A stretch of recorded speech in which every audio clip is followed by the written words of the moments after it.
Howdy, hi. It is Do Your Job Sports MLB Rundown picks and predictions for Tuesday, June 10th, 2025. We're looking at the best bets of the day. Let's get into the video. All right, so I'm about to complain for roughly 3 to 4 minutes about some absolute nonsense that occurred on the baseball diamond. If you would like to skip forward, I have so conveniently placed time markers at the bottom of this video so you can skip to tomorrow's picks. But the next 3 to 4 minutes, I will be ranting about how we went 2-6, bringing our season record to 263 and 281. The complaining starts now. Our only two winners of the day, neither of them are money lines. They were both overs. We took the over 8.5 runs in the Reds and the Guardians game. The Reds, they dominated. They win the game at 7-4. They out-hit Cleveland 16-7. Luis Ortiz got absolutely shelled. 4 2/3 innings, giving up 9 hits, 4 earned runs. Not a good outing. Wade Miley pitched okay. He went 5 innings, giving up 5 hits and 3 earned. Only struck out 2 and he walked 4. We probably should have gotten more runs off of him than 3. Anyway, over 8.5, good, as they scored 11 total. We then had the over 8.5 in the Marlins and the Pirates game. This was of no thanks to the Marlins, as they only scored 3. The Pirates scored 10 on 15 hits. And it really wasn't even Yuri Perez. I mean, he didn't do good.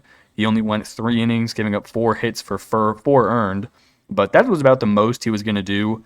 Then the Marlins bullpen came in, and good God, was it bad. You had Jansen Junk. Who? I'm sorry. Who? Jansen Junk. This dude sucks. Absolutely sucks. I'm looking at his career log. His innings pitched in total for each of these seasons: 2024, 8. 2023, 7. 2022, 8. Why the hell is this dude coming out of the bullpen and pitching 4 innings of MLB baseball? I don't know. He gave up 9 hits, 5 earned, in 4 innings pitched. That guy is very bad at baseball. But the over hits. Now we get to me complaining. The Guardians, I'm not too mad at. I really got to stop betting the Guardians when they're favorites. Their money line was minus 175. I said, screw that. Let me get some juice. Take the minus 1.5 at plus 120. Again, Luis Ortiz gets absolutely shelled. The Guardians lose the game 7-4. That one's whatever. Same with the Marlins. That one's also whatever. Like, Yuri didn't pitch well, and then they brought in some random dude who pitched in Double-A baseball for the past 4 years, and he gave up 9 hits in 4 innings. So it's like, well, all right, whatever. Fading the Pirates off of a series sweep, I'm not going to be mad about that. It's whatever. Then you get to the 2 bullshit games of the day. Cubs, plus 130 on the money line. It was looking okay. They tied it up at the top of the 8th inning. Nobody scored in the 9th, so we go to extras. 2-2, heading into the 10th. Nobody scores in the 10th inning. I'm like, well, that's weird. Then the Cubs get 1 in the top of the 11th. Then the bottom of the 11th happens. Let me just pull up the game log. Bottom of the 11th. Single. The final score, Phillies 4, Cubs 3. I lose the money line. I lose the over. I'm not so much mad about the money line because they got outplayed. The Phillies had 16 hits today, and they only scored 4 runs. If you're going to get 16 hits, can you at least get, 6 or 7 runs? So my over of 7.5 hits, please. Like, what are you doing? 16 hits and 4 runs. That is some ass. We then had the next nonsense game. This one was weird. I was basically chalking this one up to a loss on the money line, but a win on the under. And then some bullshit happened. It was 3-0, with the Toronto Blue Jays winning, heading into the bottom of the 8th inning. The Cardinals score 4 runs in the bottom of the 8th. So they go to the top of the 9th, up 4-3. I'm like, wow, I might win both of these, money line and the under. Then, some dude I've never heard of before, Jonathan Klaas, I don't know. He's 23. His debut season was last year. I don't know who the fuck this dude is, but he hits a solo shot. First of the season. He's had 65 at-bats. This is his first home run, and he does it and just puts it right in my ass. Then we get the extras, and the Cardinals lose in extras 5-4 because they don't score a run. So we had two teams in extras today. They both lost, and we lost the over and the under in extras. I hate baseball. That is how we go 2-6. Let's get on to the picks for tomorrow. First game here, it is the Atlanta Braves and the Milwaukee Brewers. I'm going to take the Brewers plus 100 on the money line and the under of 8.5 runs. Atlanta, they have Grant Holmes on the mound, 3-4 with a 3.99 ERA. Going up against Quinn Priester, 3-2 with a 3.88 ERA. Game 1 of this series, the Braves took it 7-1. That was their first win in their last 7 games. I don't think they're going to win back-to-back. So for that reason, I will take the Brewers, who have been playing decent baseball as of late. They are 7-3 in their last 10 games, 19-12 at home straight up. Looking at what Quinn Priester has done in his most recent games, he's been really good. In his last 3 starts, he's given up 1 run, 2 runs, and 1 run. So that is 4 total runs in 17 innings pitched. His walks have been really good. He's only walked 4 batters in all 3 of those starts combined, and his strikeouts have been decent. He had 4 against Cincinnati, 7 against Pittsburgh, 0 against Philly, which is slightly concerning, but Philly's not really a strikeout team. You got Schwarber, and then everyone else can realistically hit the baseball for contact pretty good. Looking at Grant Holmes, 3-4 on the year. His most recent game log, not as good, coming off of a 3-inning, 3 earned run against Arizona. He gave up 3 against Boston. Not real good on the road this season. He's pitched at home a ton. 5 out of his last 6 starts have been at home. So this is realistically one of his first road appearances on the year. I don't mind it. Milwaukee is not the easiest park to pitch in. Give me the Brew Crew at home, plus 100, under 8.5 runs. I do not trust this Atlanta team to win back-to-back games.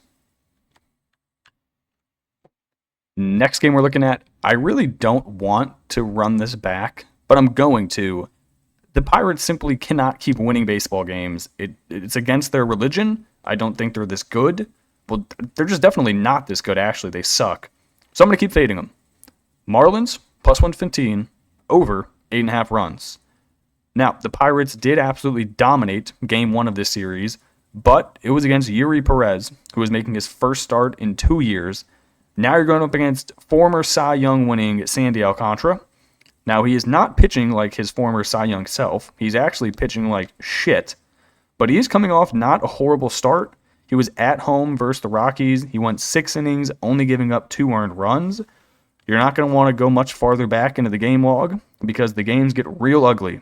Prior to that, he gave up 6, 5, 4, 4, 5, 7, 6, and 3. God, that is atrocious. But I like him here because every once in a while, the Pirates will just go non-existent at the plate. So I'm going to take him.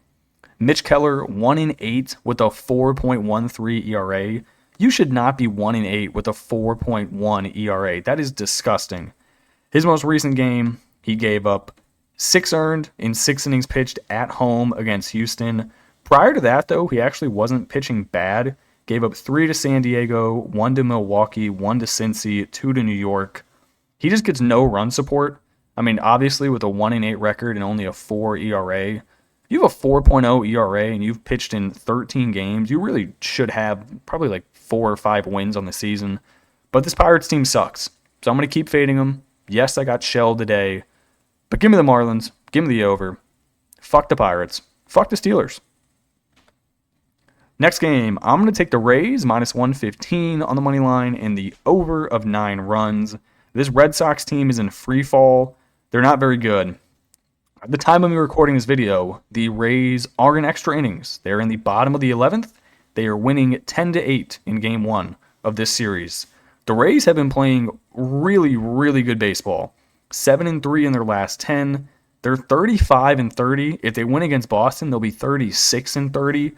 I don't think anyone really pegged this team to be that good this season, but they're rolling.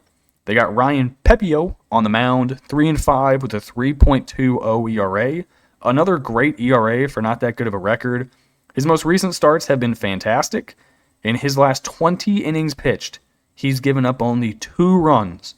2. He's given up a total of 8 hits in those 20 innings. Both of those runs came off of solo shots against Texas. He has struck out a total of 17. So this dude's kind of dealing this year. The only thing he does have a bit of a problem with walks and home runs. He's given up 22 walks and 12 home runs.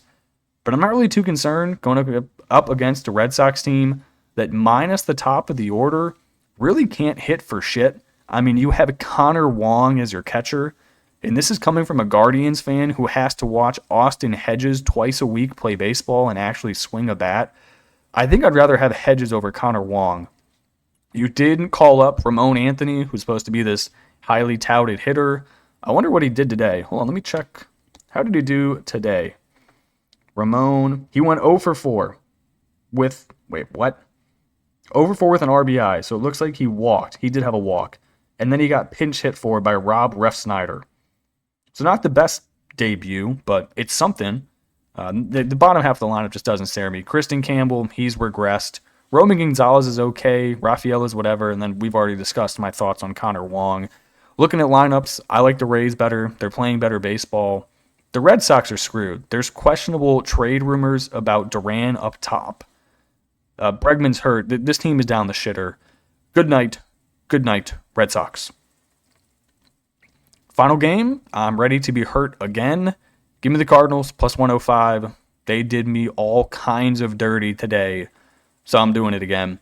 And then give me the over, 8.5 runs. If you fucked me on the under and extras the previous day, I'm not betting it again. Also, I don't really trust either of these pitchers on the mound, so I'm thinking we could see some runs. Chris Bassett, 6-3, 3.56 ERA. Miles Michaelis, 4-2, 3.96 ERA. Realistically, they're the same pitcher. One day they'll look really good. The next day, they'll look like shit. And you're like, wow, these are two of the most inconsistent bastards in the league. And you're like, yes, you're correct. Very correct. Looking at form, I think Toronto's actually been playing really good baseball recently. Let me pull it up. Yeah, 8-2 in their last 10 games. I'm going to keep hammering the fact the Cardinals are really good at home, despite them blowing a lead in the top of the 9th inning of the day. 22-12 straight up at home. Toronto's 14-17 on the road. Do I really want to be laying minus 130 with Chris Bassett on the road? The answer is no. Therefore, give me the Cardinals, give me the over, really hoping they don't screw me again in extras. Okay, that is going to do it for me in this video. I appreciate you guys tuning in and watching, and I will catch you in the next one. Peace.